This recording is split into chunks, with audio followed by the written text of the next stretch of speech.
Hola, soy José Miguel Martí y este viernes 19 es el lanzamiento de este proyecto, lanzamiento oficial, proyecto llamado Yampu Atacama en Totora.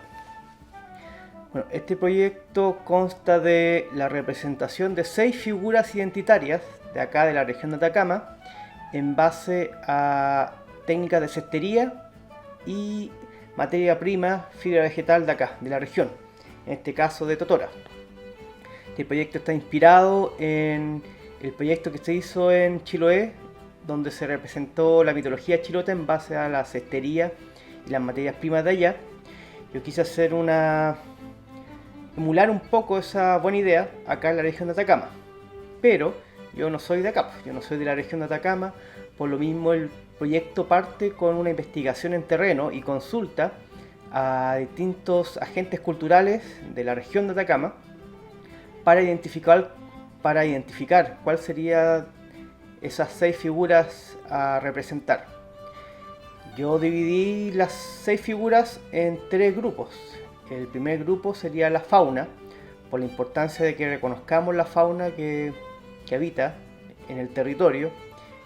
El segundo grupo sería, por la importancia que tiene el área en la región, el área paleontológica, o sea, representar algunos animales prehistóricos que habitaban la zona.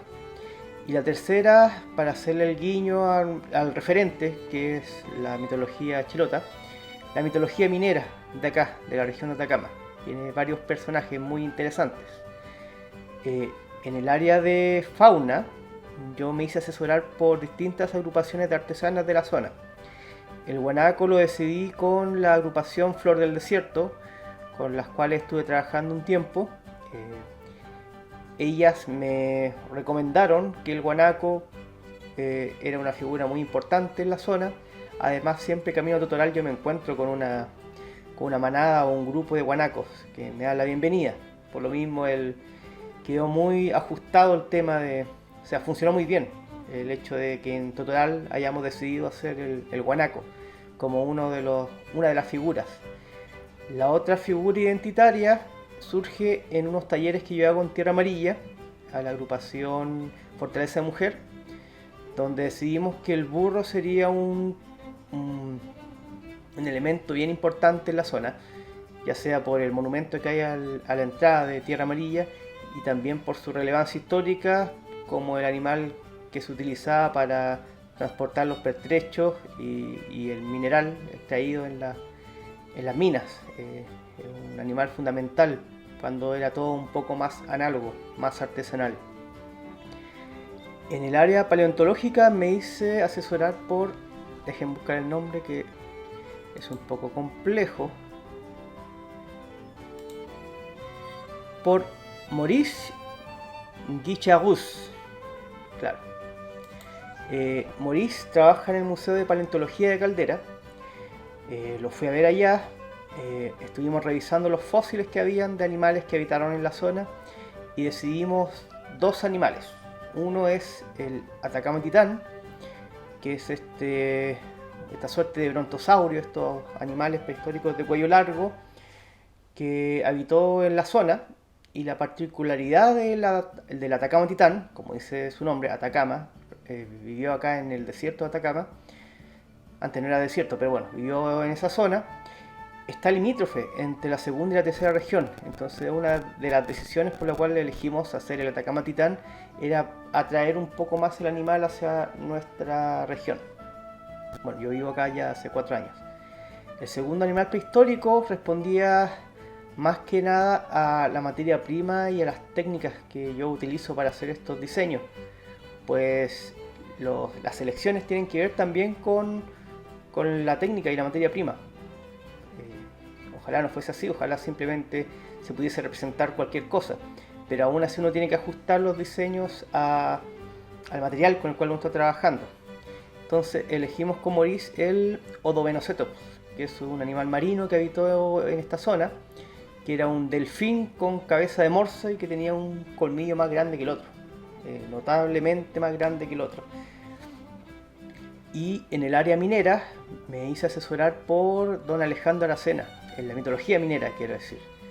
Don Alejandro Aracena es un historiador que vive en Tierra Amarilla, pero conoce toda la zona.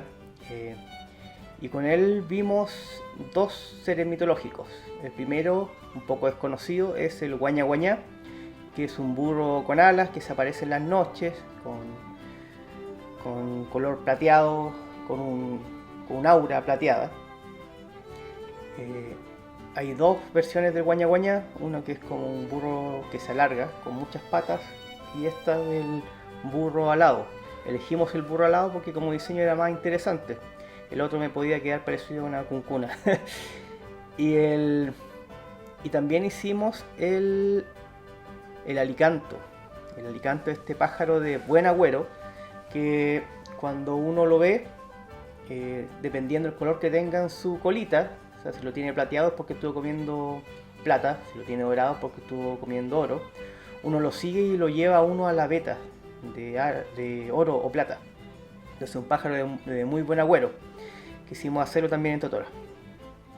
La cestería, la totora, estuve trabajando bastante en Totoral, que es la meca de la cestería, y asesorándome con Karina Jorquera, ella que tiene un oficio muy exquisito, muy delicioso, me ayudó a mejorar la elaboración de la totora para hacer estos diseños. Ella me enseñó a trenzar la totora, ella me dio el dato de que hay que cocinar la totora para que quede más resistente. Agradezco mucho a Karina sus enseñanzas. Y está la página web.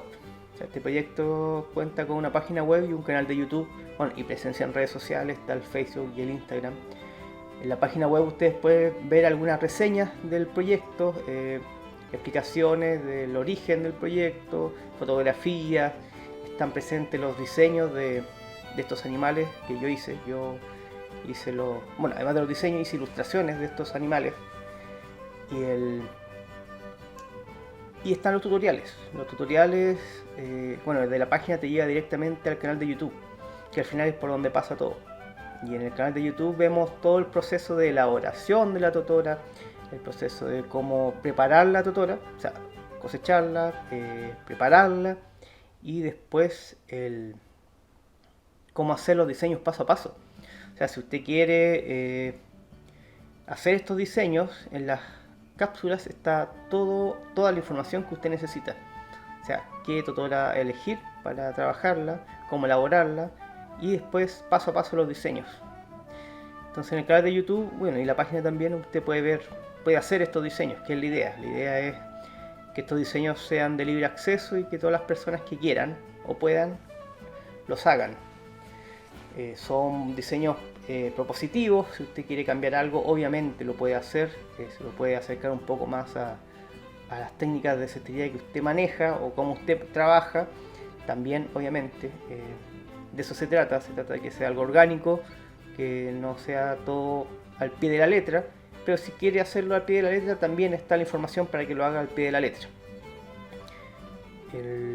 También en la página web, más adelante, todavía no está listo, van a contar con un PDF, un archivo que ustedes pueden bajar y pueden imprimir el paso a paso para hacer los diseños. En caso de que no tenga conectividad o quiera llevarle estos diseños a una persona que no tenga conectividad. Entonces, para hablar un poco sobre este proyecto y los alcances, tenemos de invitado a Yuri Geria, un antropólogo social que lleva más de 18 años viviendo acá en la región de Atacama, un experto en cestería en la zona, y a Nicolás Briceño, que es un artista visual que trabajó como profesor de modelado 3D. O sea, él trabaja con tecnología de punta, en contrapunto con lo mío, que estoy trabajando con algo muy, muy remoto, muy anciano, muy antiguo. Y eso, vamos a ver qué sale de esta conversación.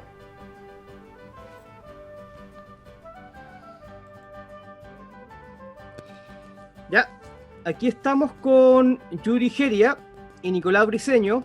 Nos vamos a dar un tiempo para leer los antecedentes de nuestros invitados que cordialmente accedieron a participar en este lanzamiento supuestamente el lanzamiento de la página, pero hace rato que estoy viendo la página como un contrasentido, ya que todo pasa por YouTube y los tutoriales. Pero sí, se supone que el lanzamiento del proyecto en las redes sociales, en la red, mejor dicho. Voy a partir por Nicolás. Nicolás Briceño Aravena. Nicolás nació en Rancagua en 1982. Es licenciado en Artes de la Universidad de Chile. Él estudió anteriormente Ingeniería Informática, no lo terminó. Su obra es un cruce de distintas disciplinas, donde trabaja con ciencias exactas vinculadas al arte. También él trabaja mucho con la poesía. Él ha hecho hartas obras colectivas, también obras personales. Él ha expuesto en, por ejemplo, Terrario, un proyecto que hizo en el 2007. Participa en el encuentro Arte en Vivo en el Museo Nacional de Bellas Artes en el 2008. Descompresión en la Galería Beche en Santiago. Modulación en el Museo de Arte Contemporáneo Forestal. Y King Sandbox en el MAC de Quinta Normal, etc. Él tuvo un receso del arte y se dedicó a la docencia, donde fue profesor de modelado 3D en la Universidad de Chile. En el año 2014 gana el concurso Matilde Pérez, que es un concurso enfocado en los nuevos medios y nuevas tecnologías. Y por ahí tiene más exposiciones, el museo de Quinta Normal, digo, en el Museo de Valdivia, expusimos juntos, de hecho. Soy amigo de Nicolás, somos colegas y amigos. Ha expuesto en la galería Mauhaus, 40x40 se llama la exposición, etc. Y además de su trabajo personal, él ha colaborado como desarrollador montajista para distintas obras que se han expuesto en el Museo de Quinta Normal, en el MAC, el Parque Forestal, etc. Él complementa su profesión de artista con su trabajo de programador y consultor en informática y desarrollador web. Además, participa como visualista en proyectos musicales y como desarrollador de tutoriales para la plataforma de artes y medios arteymedios.org. Bueno, él es Nicolás. Yuri Geria Muñoz, es bien conocido acá en la región de Atacama. Es antropólogo social de la Universidad de Chile, magíster en pedagogía universitaria. Él fue el exdirector del Museo Regional de Atacama. Se ha desempeñado como investigador del Museo Regional de Ancud, en donde formó la colección de cestería utilitaria tradicional de la isla Lemuy. También en el Museo Regional de la Araucanía, en donde trabajó en el registro de colección arqueológicas y etnográficas. También trabajó en tareas específicas para el Museo Regional de Rancagua y el Museo de Historia Natural de Concepción. Ha desarrollado un trabajo de investigación antropológica y etnográfica desde Chiloé hasta la región de Atacama, desde los años 1994 a la actualidad, en donde ha publicado variados artículos en revistas especializadas y 4 libros. Los libros son Ritos de muerte en Isla Lemuy, en 1997. Atacama, 200 imágenes para el Bicentenario de una región, en el 2011. Chañaral, Minería y Sociedad. Esto lo hizo en conjunto con el arqueólogo Carlos González. Esto lo hizo en el 2018. Y el cuarto libro, En los caminos de Lafkenmapu. Relatos etnográficos desde la costa de la provincia de Arauco, 1996 al 2002.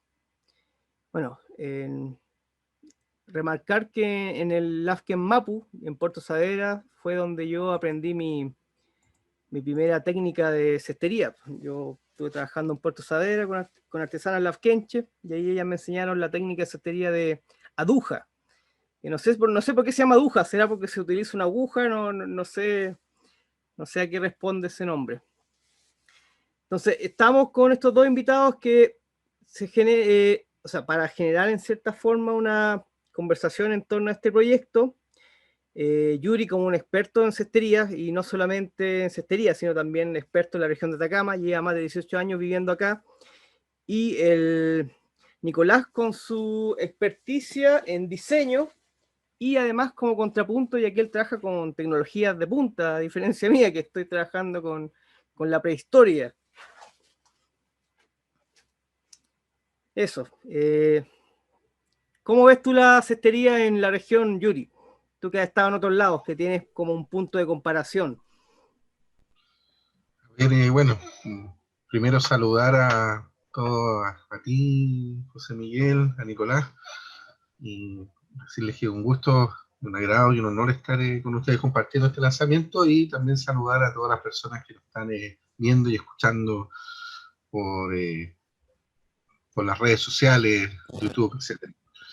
Bueno, con respecto a tu pregunta, José Miguel, a ver, primero hay que entender que la cestería en la región de Atacama sufre, diríamos, una suerte de interrupción con la llegada de los españoles, ¿ya? Y por lo tanto nos vamos a encontrar con que en algún momento en la colonia, quizás después de la colonia, no lo sabemos bien, el oficio cestero se pierde. Y se pierde básicamente porque se van perdiendo eh, los estilos de vida tradicional pueblos eh,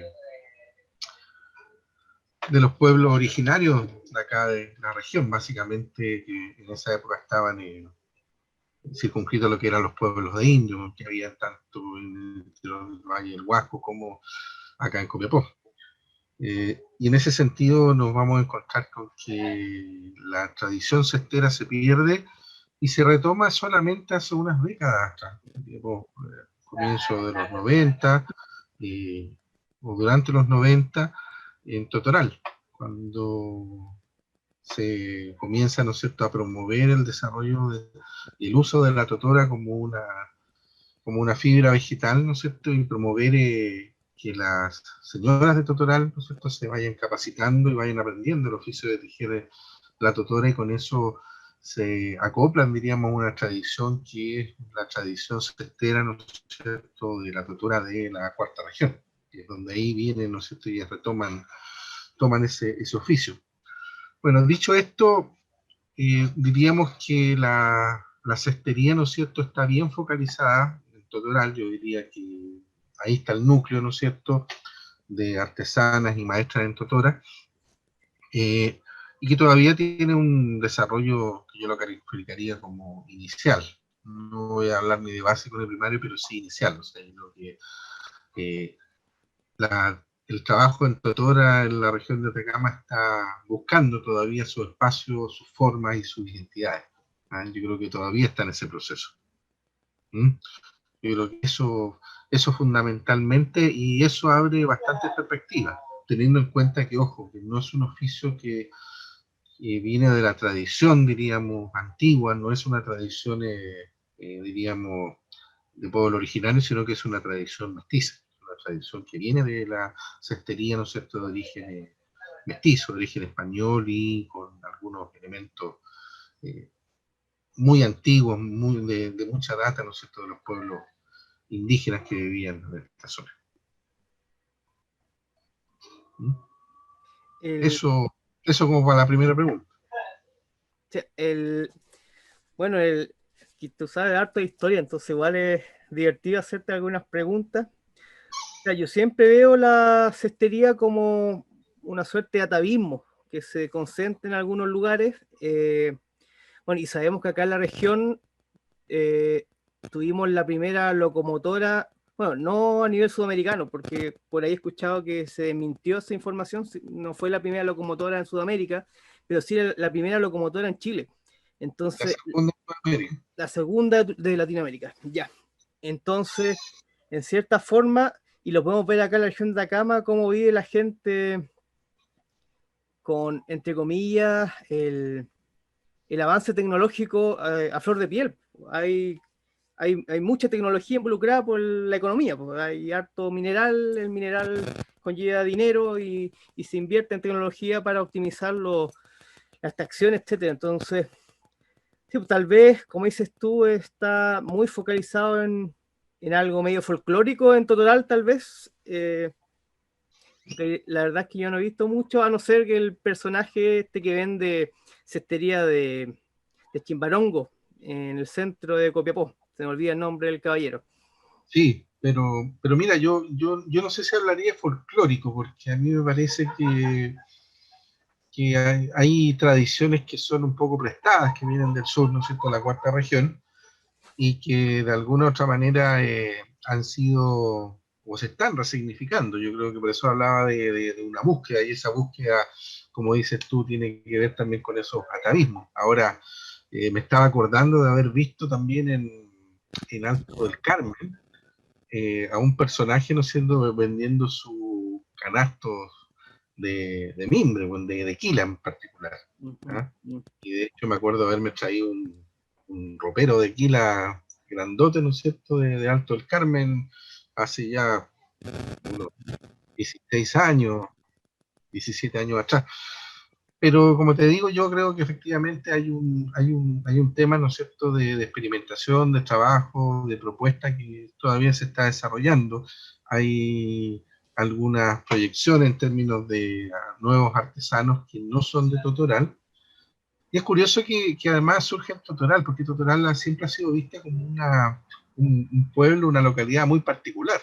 ¿Ah? Es un pueblo a la cual la luz eléctrica, ¿no es cierto?, y el teléfono llegaron hace muy, muy poco. O sea, estamos hablando de un poblado que hace 10 años atrás todavía la gente vivía con lámparas y con velas, ¿no es cierto?, y no tenía luz eléctrica. Entonces, también tiene que ver un poco con esa idea, ¿no es cierto?, de lo más tradicional, diríamos, de lo poco moderno, entre comillas, o modernizado en la región, pero es bastante particular lo que pasa en Totoral, ¿no es cierto?, en términos no solamente de que ahí está una buena fuente de materia prima, sino que también tenemos dinámicas sociales que han hecho de ese pueblo, ¿no es cierto?, un pueblo bastante peculiar, un pueblo bastante, diríamos que durante mucho tiempo, y quizás todavía vive, ¿no es cierto?, con ese aire de pasado, con ese aire de comunidad, con ese aire de yo no voy a hablar de poco desarrollo, pero sí, ¿no es cierto?,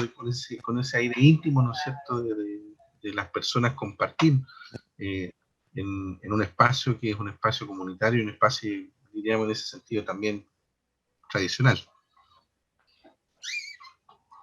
Eh, una última pregunta para meternos ya en el tema de los diseños y poder hacerle consulta a Nicolás. Sabes que estaba viendo tu currículum, Yuri, y ¿por qué no he ido a tu casa a consultarte cosas? Pues tú tienes toda la información que yo necesito. O sea, estuviste metido en Chiloé, en la colección de Sexto que hicieron allá, en la Araucanía. Tienes un libro que me interesa mucho, el de Lafken Mapu. Lo quiero adquirir. Venga a buscarlo. Aquí, ¿Sí? aquí Ya, está, genial. Pues. ahí conversamos. Una pregunta que se me viene siempre a la cabeza que tiene que ver con esto de acá. Pues. Mis referentes, que, bueno, yo como afuerino, obviamente traigo ideas prestadas de otros lados, pero obviamente también acá en la región se ha desarrollado la figuración por medio de las técnicas de cestería y las materias primas locales. O sea, en Totoral las señoras hacen peces, pájaros. Karina Jorquera, una artesana notable, hace pequeñas joyas, hace tortugas, lagartijas, etcétera, con muy buen oficio, muy bonito, de hecho mucho más bonito que lo que puedo hacer yo. ¿En qué momento pasa eso? En que el ser humano empieza a hacer eh, figuraciones con una técnica que no está pensada para eso, una técnica que se desarrolló por una necesidad distinta, no hacer figuritas. ¿De dónde surge eso? Ya una pregunta al antropólogo Yuri. A ver, o sea, lo que pasa es que por un lado yo creo que la cestería está demostrada, es una de las primeras, diríamos, uno de los primeros artes culturales, una primera de las artes factuales, ¿no es cierto?, que desarrollamos los seres humanos, del punto de vista de la necesidad, ¿no es cierto?, social, alimentaria, cultural en general, económica, de tener contenedores. Y se va desarrollando en paralelo, a la par, no lo sabemos bien, pero se va desarrollando, yo apostaría, en paralelo con la textilería, porque las formas de tejer son las mismas, obviamente que lo que cambia es el tipo de fibra. Pero en ese sentido, a mí me parece notable porque efectivamente la cestería, y en particular la técnica que tú ocupas, que es un chamado apareado, ¿no es cierto?, simple, que permite, ¿no es cierto?, ir generando esas formas, ¿no es cierto?, y darle formas intrincadas, diversas, ¿no es cierto?, fantásticas a un tejido, que por ejemplo el tejido de aguja no permite, por dar un ejemplo en términos de las técnicas certeras, ¿no es cierto?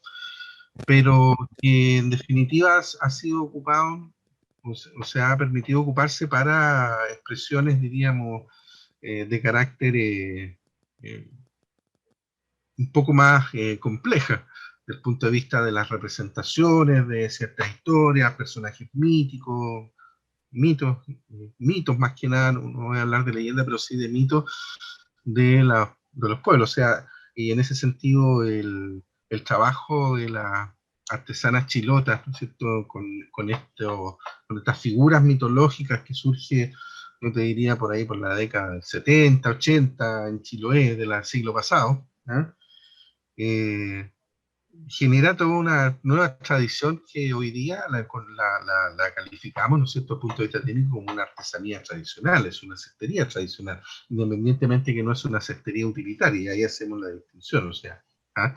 Pero es una representación que requiere además de artesanas y artesanos con mucha habilidad en el ejercicio del tejido. Entonces, está la necesidad de representar, una necesidad que ustedes, los artistas, saben muy bien, ¿no es cierto?, que los medios, de alguna otra manera, los seres humanos lo hemos ido encontrando, ¿no es cierto?, a lo largo de nuestra historia, y cualquier medio, ¿no es cierto?, puede ser válido y lícito en la medida en que permita hacer justamente esa representación de lo que nosotros pensamos, creemos, sentimos, odiamos, amamos, etcétera, ¿ah? Partiendo desde las primeras trazos, ¿no es cierto?, de las manos estampadas en las cuevas, ¿no es cierto?, de arte prehistórico que podemos encontrar, por ejemplo, las zonas andinas de Perú, o en las cuevas de Coyhaique, de Magallanes, o para qué hablar, ¿no es cierto?, de las cuevas de Altamira, ¿no es cierto?, las cuevas en Europa,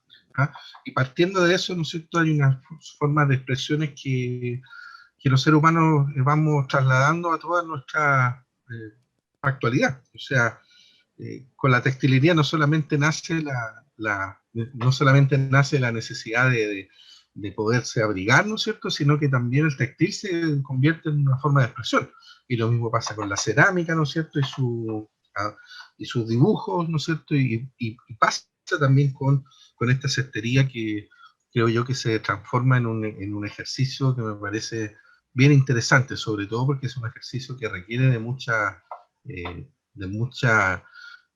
fineza técnica para generar, ¿no es cierto?, un resultado, ¿no es cierto?, interesante. ¿Por qué no hablar de resultados bellos? Porque al final la belleza en esto está metida a concho. Sí, sí, pues está esa necesidad. Ya un poco hablando sobre los diseños, bueno, yo siempre caigo un poco en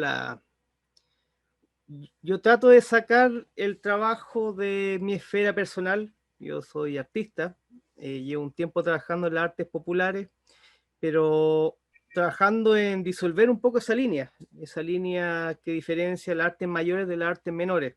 No sé si a propósito, no sé, surgió nomás. Y ahí es donde yo le hago una consulta a Nicolás, pues. Nicolás, que él trabaja con nuevos medios. De hecho, varias veces hablamos acerca de hacer canasto en impresora 3D, porque Nico hace volúmenes por medio de programas, y él tiene impresoras 3D y las puede ejecutar por medio de un botón. Pero bueno, volviendo al origen de mi trabajo, porque aunque estoy trabajando con artes populares, yo estoy además, en cierta medida, ejecutando todo el conocimiento de las artes visuales, pues, el conocimiento teórico. Entonces, como dice Yuri, tal vez en Totoral se encapsuló toda la cestería, porque Totoral es un vergel de totora, hay mucha totora.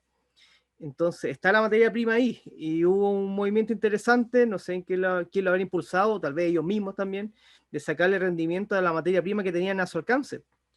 Entonces yo en el momento de que desarrollo un concepto de cultura, lo desarrollo en base a una idea propia tal vez está mucho más desarrollada, pero yo creo que en cierta forma la cultura son manifestaciones de un ser humano adaptando la naturaleza a sus necesidades específicas. Ese es el concepto súper primario de cultura para mí. Entonces, en cierta medida, mi trabajo raya en el arte concreto, se podría decir. O sea, como uno desnudo se enfrenta al paisaje, encuentra la totora y utiliza la totora como materia prima para desarrollar su trabajo, pues, en mi caso, mi trabajo artístico.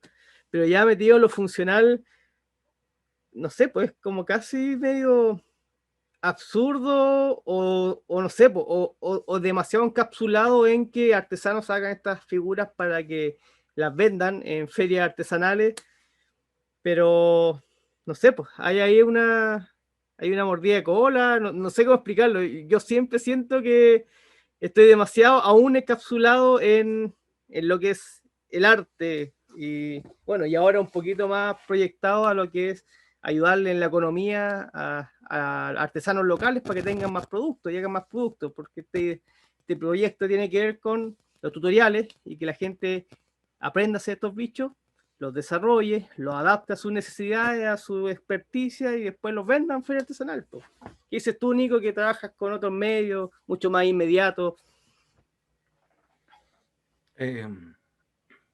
Bueno, saludo a todos los que estén viendo esto y gracias por la invitación, eso es lo primero. Saludo a Yuri. Y no sé bien, ahí es donde tengo la duda si es correcto que es más inmediato. El método de producción, tal vez la diferencia que hay es que la forma en que se planifica y se proyecta el diseño, el objeto, es distinta. Tiene pasos previos que toman mucho más tiempo y pasos finales que son más automatizados. Al contrario de esta, yo creo que podría ser al contrario del ejercicio manual, donde en el momento en que se ejecuta es ese mismo momento en el que se está planeando o planificando. Y tal vez el diseño, la etapa de diseño es más de prototipo, y también lo va dando una historia del imaginario bajo el que se trabaja. De hecho, me parece interesante lo que contaba Yuri sobre Totoral, si bien aislado, el, casi, no sé si estaba incomunicado tal vez del resto del mundo, desde dónde es que proviene el imaginario y las motivaciones para poder empezar a trabajar y empezar a producir eh, si es que estaban aprovechando los materiales que ya tenían o cuál es la motivación. Yo creo que lo que más nos une aquí es la motivación de poder producir, más allá de la diferencia sustancial que hay entre los métodos de planificación y de ejecución. Que eso sí parece bien inmediato en los nuevos medios, que son nuevos medios porque son distintos a los clásicos del arte, y en ese caso tú también estás topando, Martí, con una especie de nuevos medios para el arte, no nuevos medios en la historia de la humanidad, ¿cierto? Eso, no sé si Yuri, tú sabes cuál es la motivación y qué tan aislados estaban como para empezar a encontrar imaginario y de dónde vienen estas necesidades o pulsiones. O sea, Totoral no es un pueblo que está aislado, en términos, diríamos, de la modernidad, un poco tiempo. Pero, a ver, hay que entender que en los años 90 se produce un fenómeno, ¿no es cierto?, que está dado por el combate a la pobreza, ¿no es cierto?, los nuevos gobiernos, una vez que se recupera la democracia, y aparecen estas figuras de estos programas de desarrollo rural, ¿no es cierto?, del FOSE. Yeah. Y en ese ejercicio, ¿no es cierto?, es que llega este programa y le preguntan a la gente, les preguntan desde el FOSE qué quieren hacer, evidentemente viendo la cantidad de totora que hay ahí, se plantea, ¿no es cierto?, la idea de hacer unos talleres con artesanas de la cuarta región para aprender a usar la totora, ¿ya? Y se crean varios talleres, que en un momento habían funcionando 4 o 5 talleres, me parece que en la actualidad deben quedar 2 o 3, no sé cómo estarán ahora en pandemia, pero primero una actividad como una alternativa productiva, pero que también trabaja desde algo que es muy tradicional del pueblo, que además no nos olvidemos que la tutora para ello era antes de hacer los objetos de cestería, era una materia prima que servía para techar sus casas, junto con la brea. Entonces, es aprovechar esa materia prima que ellos tienen ahí para otra cosa que también tiene un ejercicio productivo, pero que evidentemente creo yo que las motivaciones iniciales que tienen que ver con la economía se van ampliando a otras motivaciones. Y eso es lo que hay que seguir mirando y descubriendo. ¿Ah? Eso un poco a acotar, pero yo creo que en definitiva hay motivaciones que tienen que ver con procesos socioeconómicos, colectivos, pero también podríamos encontrar motivaciones individuales, como por ejemplo las motivaciones que puede tener José Miguel para trabajar con la fibra, ¿no es cierto?, y usarlo como medio de expresión, que me parece de un gran valor en el sentido de que hace algo que hoy en día uno lo encuentra fundamentalmente con artesanas tradicionales, y José Miguel él no viene de la artesanía tradicional, sino que al contrario, viene de la academia del arte, ¿no es cierto?, y llega a ese oficio popular, a ese oficio tradicional, para convertirlo en un ejercicio o en un vehículo de expresión y que empiece a dialogar con este otro oficio. Entonces, me parece interesante eso. Por ejemplo, en los nuevos medios, o todas estas nuevas técnicas del arte, sí también tienen este origen que es un poco más de métodos de producción y tal vez sistemas económicos de novedades económicas, ¿cierto? O de intercambio, de producción de objetos. Y ahí es donde no creo que estemos tan distanciados. Ahí yo creo que es donde más nos encontramos. Cómo pensamos el material, cómo empezamos a adecuar y proyectar nuevos sentidos, nuevos propósitos, que siempre desde la vereda que venimos nosotros, que es del arte, pero nunca tan ajenos al contexto. Entonces, José Miguel no parte desde la experimentación de cero con el material, sino que ya conoce las técnicas previas, las bases, que es lo mismo que hacemos en programación electrónica. Hay que conocer las bases desde donde vamos, de los materiales y de las técnicas con las que vamos a trabajar después. Claro, pero en ese sentido también lo que pasa es que la gracia que tiene José Miguel y la valentía también es de entrarse en un oficio que no se enseña en la academia. O sea, yo no sé si ustedes tienen técnicas de cestería en la Facultad de Arte de la Universidad de Chile. Yo entiendo que no. ¿Ah?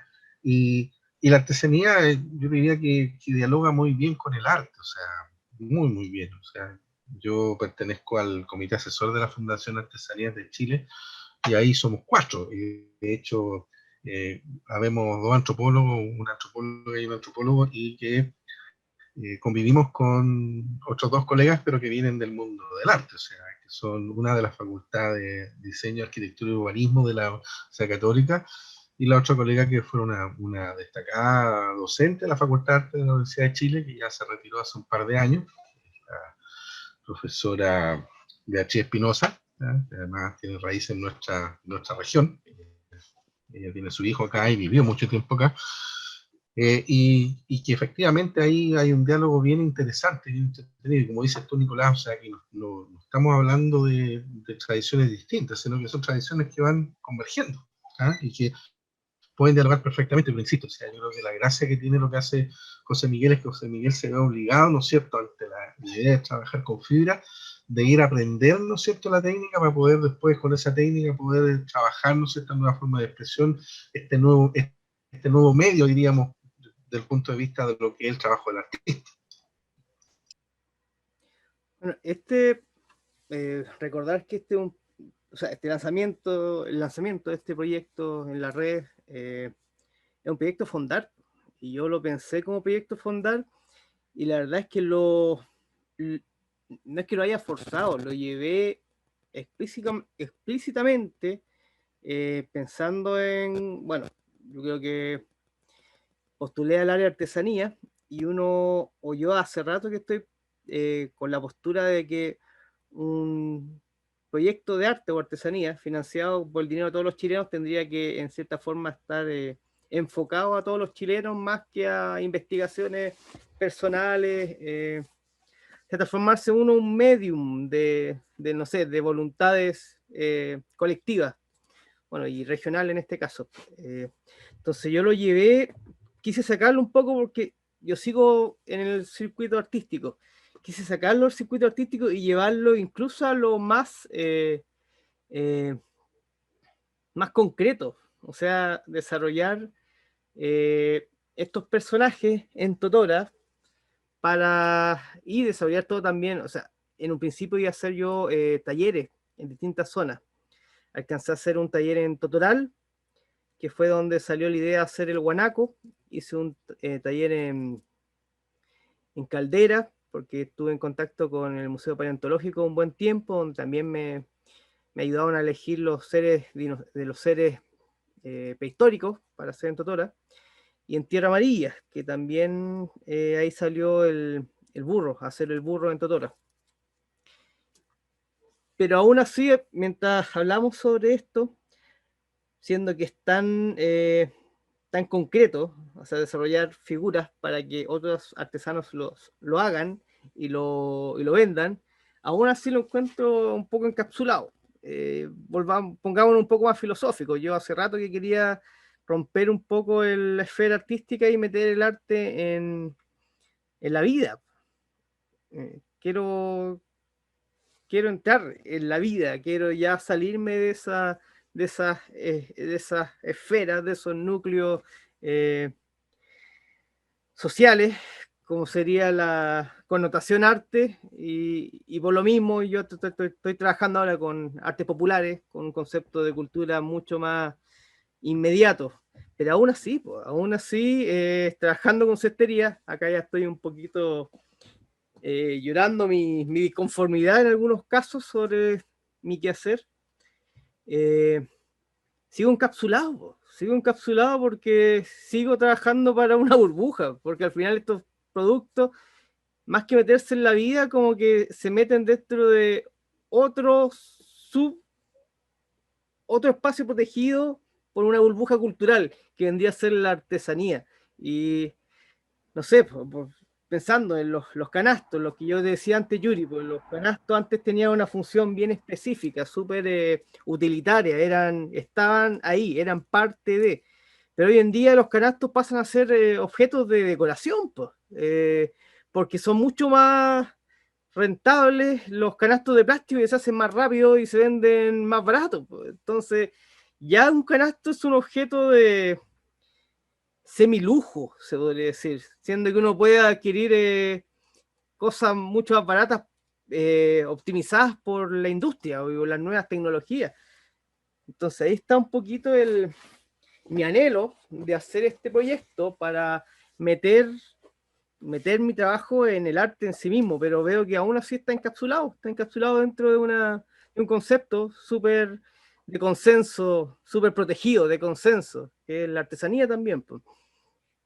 O sea, lo que pasa, José Miguel y Nicolás, que la artesanía en general, lo que llamamos la artesanía tradicional hoy en día, como tú dices, ha dejado de ser utilitaria, ¿no es cierto?, y ha pasado a ser un objeto decorativo. Es la única manera que puede sobrevivir, además, y en realidad lo que hace sobrevivir la forma, porque todo el contexto cultural y social en donde había una cestería utilitaria cotidiana, diríamos, lamentablemente ya desapareció. O sea, todo lo que es la vida de campo, todo lo que es la vida, diríamos, tradicional de ciudad de mediados del siglo XX, desapareció producto del proceso de modernización, lo que nos llevó el proceso neoliberal, ¿no es cierto?, que se inauguró con el gobierno de la Junta Militar, con la dictadura, y eso es así, o sea, y ese proceso está claro. Entonces, de alguna otra manera lo que tú haces es un poco nadar contra la corriente, ¿te fijas?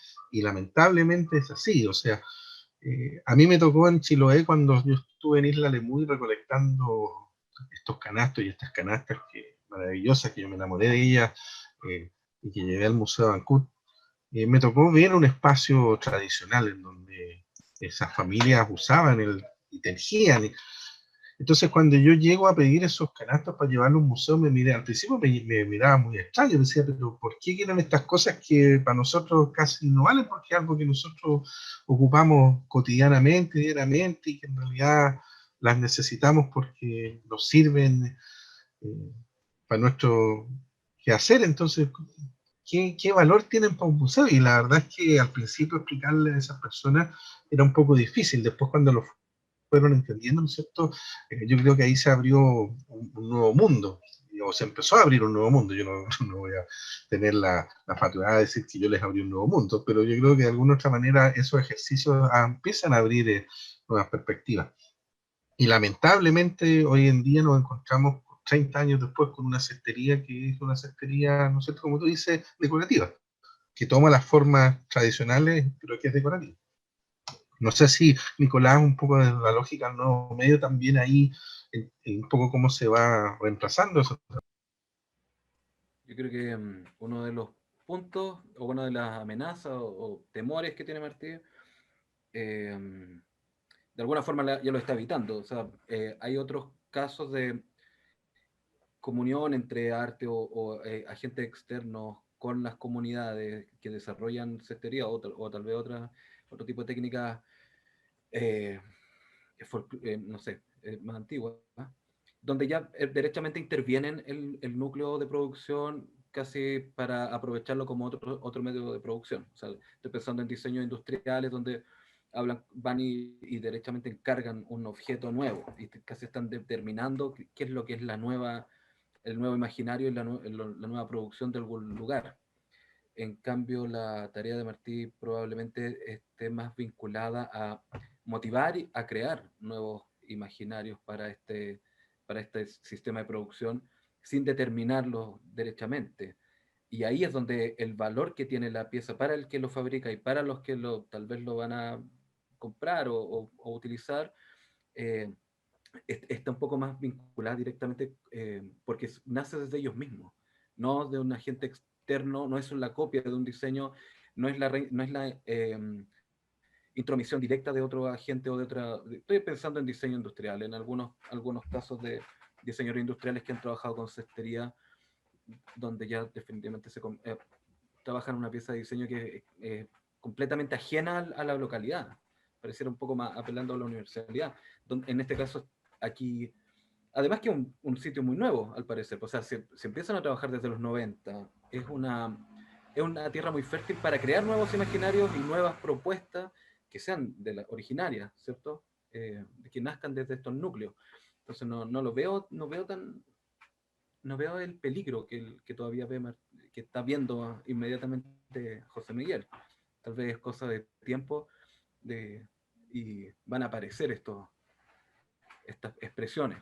Y me parece interesante el aprovechar esta triada de motivos, de modelos, que uno es los seres prehistóricos, que nunca van a, no pertenecen inmediatamente a nuestro imaginario porque probablemente nunca los vimos, nunca nadie los vio, pero hay algo de identificación ahí local. Los seres mitológicos que definitivamente identifican mucho más a la gente, aunque nunca se hayan visto tampoco, estos animales o fenómenos que son importados, a los que le encontraron una utilidad, se encariñaron, formaron parte de la cultura, y estoy pensando en el burro, ¿cierto? Que forma parte inmediatamente de ellos, de su vida, y ya es lo más, pese a que viene de afuera, también se adopta como parte de su identidad, se siente identificado con ellos. Entonces esa triada me parece que permite hacer aparecer imaginarios nuevos o alguna identidad, tal vez. Sí, sí, mi resquemor más que nada era, está buscando lo concreto, sigo en espacios protegidos, a eso voy yo, como que no logro romper ahí ese muro, Es muy el difícil, aura. es muy difícil, pero eh, como, como de alguna manera pionero en esto, al menos acá, yo creo que tienes que seguir, o sea, porque además la apuesta que tú haces, si bien es cierto, diríamos, hay un recorrido de parte de artesanos tradicionales de otras regiones y en otros lados, diríamos, no es algo nuevo entero, pero sin embargo la gracia que tiene tu proyecto es que toma el ejercicio, ¿no es cierto?, de trabajar con formas locales y no solamente con las formas, sino que también con cierto imaginario y ciertas identidades. Evidentemente que para los calderinos y de alguna otra manera de un tipo esta parte para nosotros los que habitamos esta región, los animales prehistóricos, ¿no es cierto?, se han vuelto un elemento presente, interesante, con posibilidades de todo tipo. Entonces, el ejercicio que tú haces es un ejercicio que en ese sentido es novedoso y tiene ese valor, o sea, y evidentemente que está encapsulado, o sea, hoy día la artesanía, de todo punto de vista, está en espacio, no sé si protegido o no, pero sí encapsulado, y es inevitable, o sea, y es inevitable que así suceda, y si tú ves, ¿no es cierto?, hoy día los espacios de venta para artesanía son muy restringidos, o sea, los circuitos comerciales son muy pocos, ¿no es cierto? Eh, con la pandemia se han ido masificando algunos canales de venta, ¿no es cierto?, a nivel virtual, pero, pero que tiene una limitación, porque no es lo mismo comprar un objeto que uno vea a cuando uno lo toca, lo siente la textura, lo mira por todos lados y se enamora del objeto, ¿te fijas?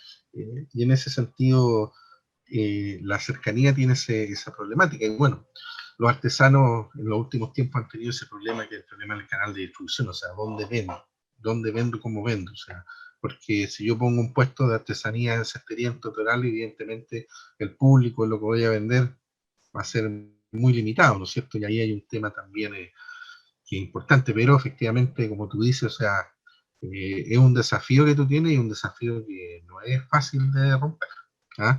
Y eso tenés que tenerlo claro y de alguna manera estas instancias permiten hablar sobre ello y darlo a conocer, pero a mí me parece también interesante poder un poco entender también desde el medio, que tú después nos puedes hablar también quizás de las dificultades técnicas, ¿no es cierto?, para trabajar estos objetos, que quizás puede ser un poco más adelante, pero yo creo que también Nicolás tiene algo que decir con respecto a esto, a esta suerte de angustia encapsulada que tú tienes con respecto a tu trabajo. Sí, aparte que creo que este espacio protegido de alguna forma se ha vuelto inevitable para muchas áreas, y las comerciales más modernas, o sea, pensando en conceptos como denominaciones de origen, o cómo es que conservamos la identidad sin que volverse de nuevo, cómo evitamos el canasto de plástico, es protegiendo la identidad y el origen de, estas, de estos objetos, de la producción.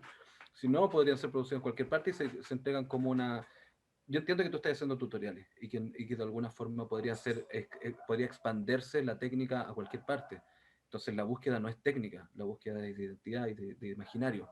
Y también eso va a estar protegido en algún momento porque no puede, ¿cómo es que funciona entonces si es que podrían hacer de cualquier parte cualquier cosa?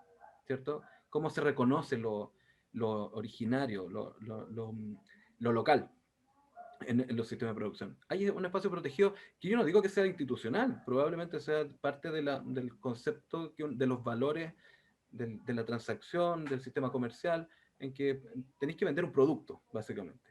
Y no, ¿cómo vendís el espíritu si pensáis en que no se puede proteger ese espíritu? De alguna forma que tiene que conservarse. Ujú.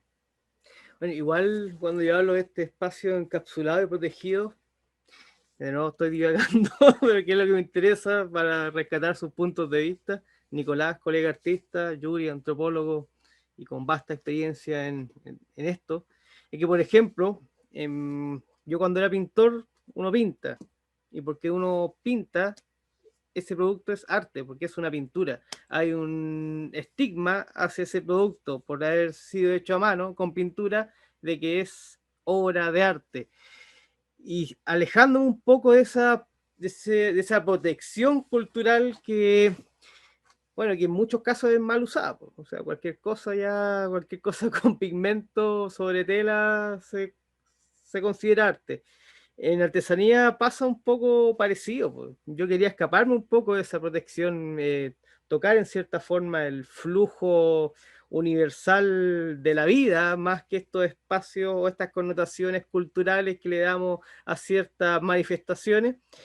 Pero al final me di cuenta que la artesanía es parecido, porque sí, estamos en esa, bueno, como dice Yuri, la industrialización transformó todas estas manifestaciones que antes eran vida, eran parte del cotidiano, lo transformaron en objetos semipreciosos, decorativos. Bueno, igual medio capsulado en algunos lados, como la experiencia que contaba Yuri en Chiloé. Sí, pues en Chiloé uno ve a su gente a veces cosechando sus papas con los canastos abiertos para que salga la tierra o mariscando. Pero también allá, las últimas veces que fui, vi sus canastos plásticos chinos en la cuneta, pues, vendiéndola al lado de la calavera de Halloween para el día de todos los muertos. No soy católico, disculpen, no sé cuál es el nombre que tiene acá en nuestra religión, digo, nuestra cultura chileno-católica. Pero lo que me da un poquito de esperanza, lo lamento no haberle mandado la foto a ustedes para que lo vieran bien. Bueno, obviamente en la edición este personaje va a estar en fotografía. Este es un guaña guañá, que este burro con alas, que es una señora. Y esta señora rompió completamente el diseño que yo le enseñé, hizo el mismo, el que ella se le ocurrió. En fotos se los voy a mandar para ver que es muy bonito. Y al final... Eso es una de las posibilidades cuando uno enseña, porque el alumno va a tomar esto y lo va a resignificar o lo va a hacer de una manera distinta. Mira, sin ningún estigma, de hecho, sí, al momento yo lo digo, estamos haciendo un estigma, pero esta señora es analfabeta, entonces yo creo que varias veces no entendió las explicaciones que yo le da, pero tiene un talento esta señora que también me hizo un guanaco, no lo tengo acá a la mano. Ojo, con mucho cariño te lo digo, o sea, no necesariamente ser analfabeto significa que uno lo entienda, o sea, de hecho en la Fundación Artesanía de Chile, una buena cantidad de las artesanas con las cuales nosotros trabajamos son analfabetas o tienen, con suerte, el nivel segundo básico, o sea, entonces, pero sin embargo tienen una maestría en sus manos impresionante. Yo creo que en ese sentido también está ese tema, o sea, en el fondo, cómo a mí me sale el objeto una vez que lo aprendo, y después cómo esa figura va evolucionando, y cómo yo la hago evolucionar, ¿ya? Le voy agregando, le voy sacando detallitos, ¿ya? Y en ese sentido, efectivamente, esto se transforma en un arte decorativo, que hacer eso, por ejemplo, en un balay, yepu, o en un canasto para papa, no calza, ¿sí? Pero aquí entra perfecto. No pega mucho en la cabeza al canal 13. En general la herramienta, digo, más clásica y más antigua, siempre hay un proceso también que no es simplemente conservar el espíritu de la herramienta, sino que hacer presente el usuario o el fabricante en la herramienta. Esta especie de customización, ¿cierto? De modificación, de adaptación, tal vez por las condiciones del clima, necesitáis variar ciertas proporciones. Y aquí, ya que no es una herramienta, de todas formas igual podéis ver que aparece el creador, o sea, aparece quién lo está reinterpretando, porque al final las instrucciones que tú podéis dar, de todas formas, son reinterpretables. Lo que pasa es que unas las seguirán al pie de la letra y otros podrán entender cuál es la flexibilidad dentro de esa instrucción y dentro de la construcción del material, que es lo mismo que estás haciendo tú cuando te enseñaron a hacer canasto. Ya no estás haciendo eso, ¿no? Estás modificándolo a tu manera, ¿cierto? Entonces es inevitable que más allá de la alfabetización o de la educación de la persona, que aparezca esa pulsión de modificar y reinterpretar estos objetos, que ya no son herramientas, pero sí es un objeto que pareciera que se repite y ella quiere personalizarlo. Sí. Igual, si queremos teorizar, antes un cachito, si queremos teorizar, en el fondo hay una hermenéutica, hay una doble, una triple hermenéutica en este contexto, o sea, ¿ah? Y en ese sentido el ejercicio se mete de lleno ahí en esas lógicas de la interpretación, de cómo yo lo entiendo, después cómo lo vuelvo a entender, e incluso es más, o sea, no hay una hermenéutica única en José Miguel Martí. Hay hermenéutica que va evolucionando con respecto a su mirada, a su manejo, etc. Lo interesante es que eventualmente, no sé, alguien va a enseñarle a otra persona lo que tú enseñaste. Y ahí es donde como el juego del teléfono, ¿cierto? Va a ir modificándose la información, pero hay una esencia que es la que se conserva. Bien, bien platónico esto, pero hay algo que se conserva, y eso es lo interesante. Bueno, yo creo que ahí estaría cumplida la meta. Bueno, yo quiero retomarlo porque tal vez se entendió mal o se escuchó feo. Pero yo cuando hablaba de que esta señora era analfabeta, era más que nada para entender también cuáles eran sus códigos de lectura, que no simplemente tienen que ver ¿cómo se llama? Con su nivel de educación, sino que Sí, ella ve distinto a mí, completamente distinto a mí. De partida porque ella no puede leer. y por lo tanto el que tiene que variar el lenguaje es el profesor, ¿o no? Sobre eso fue tortuoso eso, porque hice varios talleres en Tierra Amarilla, y a diferencia de Totoral, porque en Totoral hice 2 talleres, y en Totoral las señoras fluían con la tutora, la mayoría eran maestras de... Es que en Totoral vienen ya casi 30 años trabajando en el tema. En cambio, si vaya a Tierra Amarilla, donde las señoras primera vez que tienen su acercamiento con la fibra, es distinto. Fue tan complejo, Yuri, yo estaba frustradísimo porque ninguna señora se acercó a nada y era, ¿cómo dices tú? Problema del profesor, pues cómo me pongo a enseñarle hacia la rápida la técnica y después que se vayan a hacer diseños complejos, así que después tuve un buen tiempo enseñarle la técnica hasta que se habituaban a ella y después retomamos los diseños de los personajes. Bueno, es que tenés que pensar lo que te costó a ti aprender la técnica primero y después empezar a pensar en hacer otras cosas, pues. Y en ese sentido, claro, ahí la aproximación es distinta y ahí, ¿no es cierto?, viene lo que es el dilema, ¿no es cierto?, y el problema del profesor, porque no todos los alumnos aprenden igual. ¿Y cómo hago, ¿no es cierto?, para que todos aprendan y se nivelen? Y yo creo que ahí ese taller es un taller en Tierra Amarilla, un taller que necesita un proceso de trabajo mucho más largo que evidentemente el tutorial, donde las señoras, como tú dices, se peinaban con las manos, ¿no es cierto?, y el lenguaje lo entendían perfecto. Pero igual es divertido porque hasta eso se transformó en un ensayo y error. Los diseños también, mucho ensayo y error, pero también en enseñar las técnicas. Sí, pues se dio completamente distinto el taller en Tierra Amarilla al que se dio en Totoral. Bueno, puro aprendizaje nomás. Y como dice Nico, yo creo que este proyecto, si es que realmente lo podíamos considerar un proyecto más exitoso, o sea, que tiene algún tipo de repercusiones cuando empiecen a surgir distintas variaciones de los personajes desarrollados acá, sin duda. Y esta es como una suerte de pequeño entremés para sentir que hizo el trabajo como corresponde. Oye, a mí me tocó como profesor, el primer año por lo menos, reinterpretar la asignatura, el ramo, que es lo que más te lleva a pensar, a reflexionar al hacer clases, qué se enseña cuando se enseña, ¿no? Que no es solo no es la técnica, o no es solo el imaginario, no es solo no es un método constructivo y nada más, sino que hay un propósito la motivación a seguir experimentando, seguir construyendo. Eso probablemente es lo que más se enseña cuando se enseña una técnica. ¿Sí? Enseñar a leer es enseñar también a seguir leyendo, ¿cierto? Y aquí en este caso es a seguir construyendo con la técnica, con experimentar con el material. Y ahí después se va a traspasar el conocimiento y el imaginario a otras personas. Tú estás iniciando esa pulsión, esa motivación.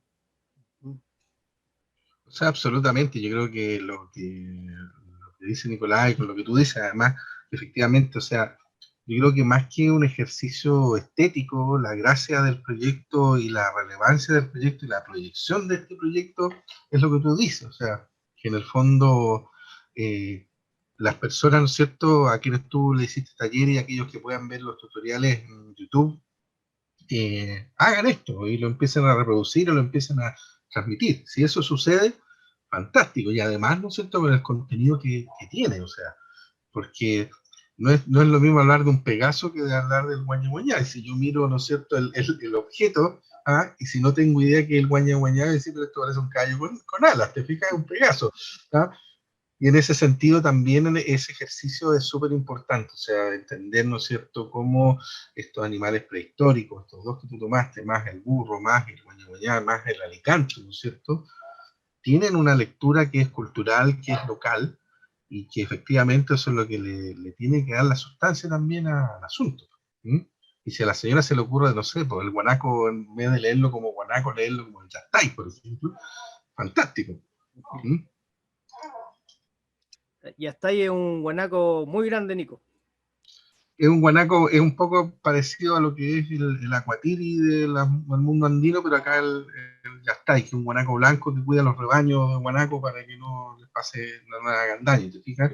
E incluso es más, o sea, si tú te vas a meter a la cordillera con los antiguos vaqueanos, arrieros, ¿no es cierto?, te pueden, y los collas y los diaguitas te van a hablar de las constelaciones, ¿no es cierto?, y entre ellas está el Yastay también metido, un poco parecido a lo que sucede, por ejemplo, con lo que vemos en de Quechua.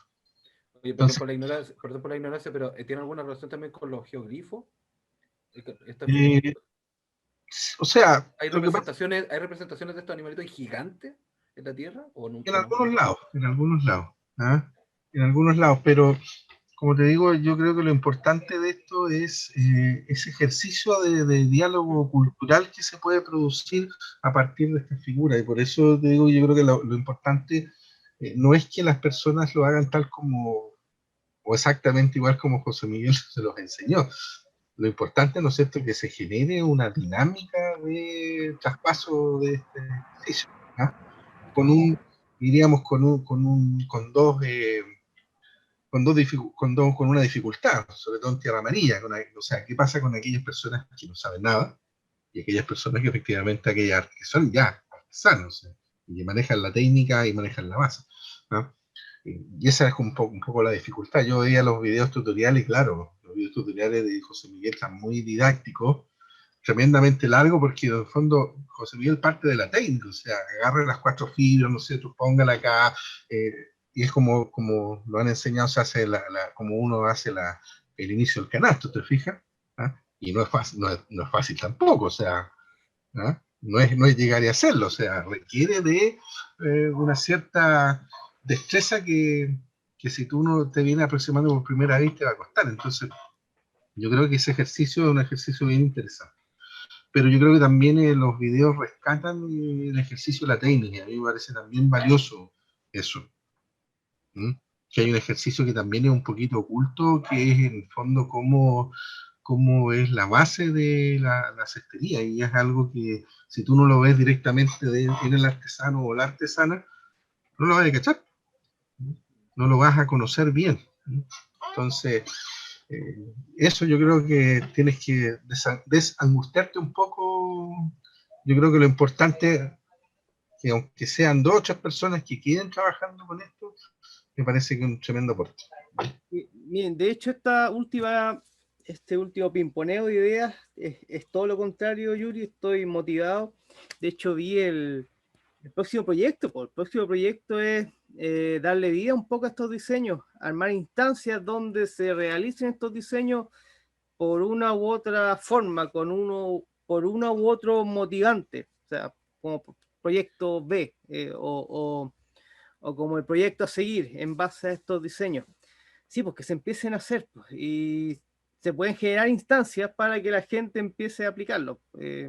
Por una u ¿No? otra. Y el diálogo cultural, además de lo que significa hablar de objetos que son parte del acervo cultural, entre comillas, identitario, de la región, o sea, que hablemos del yastay, que hablemos de los guanacos, que hablemos de los burros, que hablemos del guañaguañá, que hablemos del alicanto y de los animales prehistóricos, para mí también es un ejercicio que tiene un tremendo valor. ¿Ah? Porque lo saca de la esfera académica, lo saca de una esfera, ¿no es cierto?, que muchas veces tiene que ver con, la, con las charlas, ¿no es cierto?, y lo traslada a otro espacio. ¿Ah? Y también es interesante. Yo creo que también hay una dinámica que es inevitable porque se ve también en otras áreas.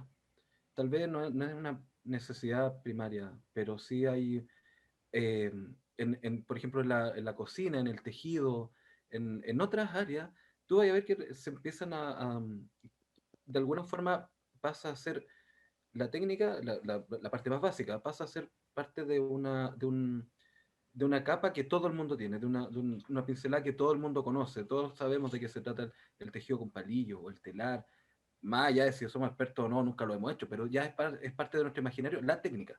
La técnica aparece como parte de nuestra base de conocimiento. En la cocina también pasa eso, aunque nadie cocine, todos saben algo de, pueden especular. Y en ese momento también entendí que ya hay una base de la que puede salir de cualquier lado una expresión a partir de esta, no directamente desde tu línea de trabajo, sino que desde otra, porque se populariza, se, se difunde una base, por lo menos un pequeño índice de conocimiento sobre esta técnica y sobre el imaginario. Bueno, sobre el guaña guañá quería contar una anécdota porque yo estuve dudando. Po. El guaña guañá que yo representé al final es este burro con alas, que es un poco parecido al alicanto. Se le ve en noches de luna llena, con una aura media plateada, etc. Se le aparece a los priquineros. Pero hay otro relato del guaña guañá que me lo dio otra persona, no don Alejandro Aracena, que fue el que me asesoró, y a mí me gustó mucho más, que era sobre un burro que se aparecía en las noches de luna llena. Y yo por herencia familiar, o sea, la abuelita de Pía es mi polola, la abuelita de Pía me contaba que cuando chica, ella vivía allá en los cerros. Cuando era niña, vivía en el cerro sin luz eléctrica, la noche de luna llena, todos los niños salían a jugar, porque era como que tenían un foco gigante que lo iluminaba. Y salían todos los niños a jugar y salían a jugar a la ronda. Entonces era como luna llena y los niños jugando a la ronda. Y este mito del guaña guañá que yo no hice era de que en esa noche de luna llena aparecía un burro, muy tranquilo, muy manso. Entonces los niños que están todos jugando en esa noche de luna llena salían y montaban al burro. Lo montaba uno, después dos, tres, cuatro, y se iban montando todos los niños. Pues. Y el burro empezaba a alargarse, pues. Y empezaban a salir más patas, empezaba a alargar así como una cuncuna, y después el burro se iba, pues. Y se robaba a todos los cabros chicos. Pues. Y ahí lo entendí como una metáfora al trabajo infantil, pues. Porque el burro obviamente está relacionado a la minería, y este burro se llevaba a los niños, era el trabajo, el trabajo minero que se llevaba a los niños a trabajar a muy temprana edad. Pues. Entonces, esa metáfora a mí me encantó mucho, pero no hice ese guaña guañá de partida porque me hice asesorar por don Alejandro, y don Alejandro promociona el Conala, y porque igual me iba a salir como una cuncunita, no supe cómo ajustar el diseño con mi materia prima a ese guaña guañá. Ya, está todo muy divertido. Nico, ¿qué diseño te gustó más de los 6? A mí me gusta Para la tener especulación. una versión de lujo en tu casa. Me gusta el imaginario de los prehistóricos porque es más especulativo, pero sí, le agarré cariño al Guaña Guaña. Bueno, Y ¿no? ahora que contaste la historia de este especie de personaje como ¿cómo se llama este tipo? Viejo saco. De Miyazaki. Ya, Es como un gato bus, ¿no? Así como un animalito más largo. Eso me parece bonito. Me parece bonito la versión. Experimenta, pues, la versión. Me parece hasta ya, bonita el encargo. ¿Cómo es esa versión larga del Guaña Guaña? ya. Y a ti, Yuri, ¿qué diseño te gustó más? Bueno, yo creo que a ver, o sea, aquí hay un tema de formación, a mí me encanta el tema de mitología, o sea, la historia del Guaña Guañá es muy entretenida, pero yo me quedo con el alicanto, el alicanto es un pájaro que es fantástico desde el punto de vista de la tradición minera, ¿no es cierto? Y que tiene ese encanto del albur, ¿no es cierto? Ese encanto de poder encontrar y dar el golpe de suerte, porque el alicanto es, en el fondo, te lleva, ¿no es cierto?, hacia las metas de oro y tú lo sigues y ahí encuentras y hallas la fortuna. Entonces, yo creo que representa muy bien lo que es la idea de la minería, ¿no es cierto?, y el imaginario minero. Así que me quedo con el alicanto, además que como figura fantástica. Oye, que es como un pájaro de buen agüero, al contrario de la mayoría de los otros pájaros que siempre anuncian la muerte o cosas de ese tipo, ¿no? Así es, así es.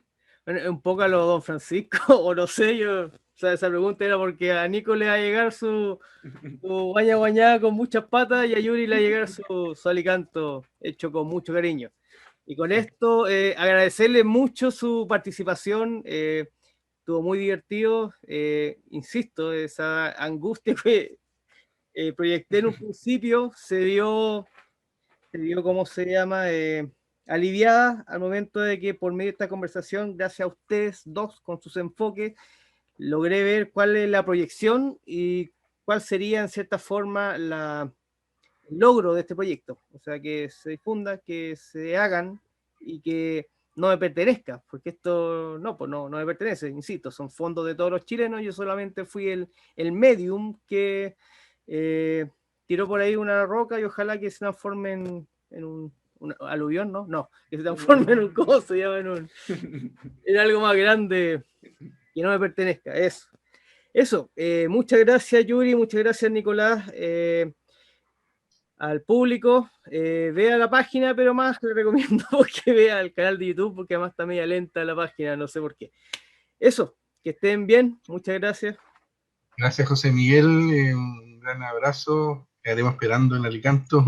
Un saludo a Nicolás también. Y ha sido un gusto compartir esta entretenida conversación, sobre todo en este lanzamiento de un proyecto que es interesante y que creo que va en el foco de lo que significa, con todo lo que significa, con todas las dificultades, pero también con lo hermoso que es, ¿no es cierto?, trabajar estas expresiones populares, ¿no es cierto?, con este contenido. Así que gracias.